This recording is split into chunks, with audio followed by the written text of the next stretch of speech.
for us and joins me now from Mumbai. Great to have you on the program, Archana. I know you were poring through the details of the budget when it was released on Tuesday, but news of this digital rupee came as a bit of a surprise, didn't it?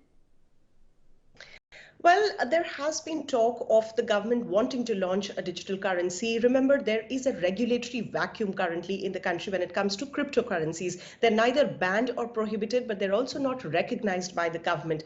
But now with the news that in the coming financial year, the government will be launching its own digital currency backed by the blockchain technology. It has indicated that they are working on a framework. How it will be transacted is still to be outlined. But at the same time, while they would be releasing a new digital currency, they've also levied a tax on income earned through virtual digital assets.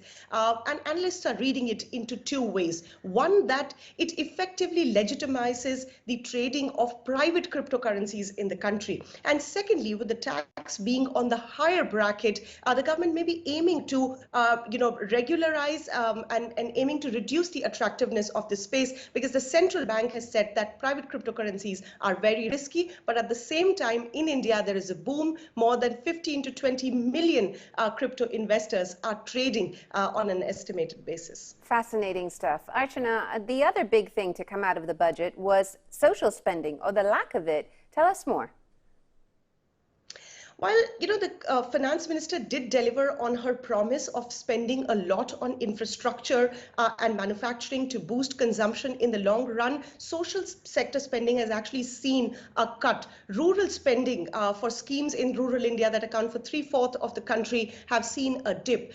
Rural jobs have seen a cut. Remember, these were, the rural job guarantee scheme was the biggest safety net during the lockdown period, and the demand for rural jobs is still high in India. The biggest surprise has been a cut in the healthcare spending amidst the third wave of the pandemic, and with a history when we saw that the crippled healthcare system in India wreaked havoc on how people had to look for beds, etc. So even at that time, we've seen the healthcare budget being slashed by more than $4 billion. So certainly the balance has been tilted in favor of capital expenditure. Archana Shukla there, keeping us up to date on all the things that came out of that Indian budget. Thanks so much for joining us on the program.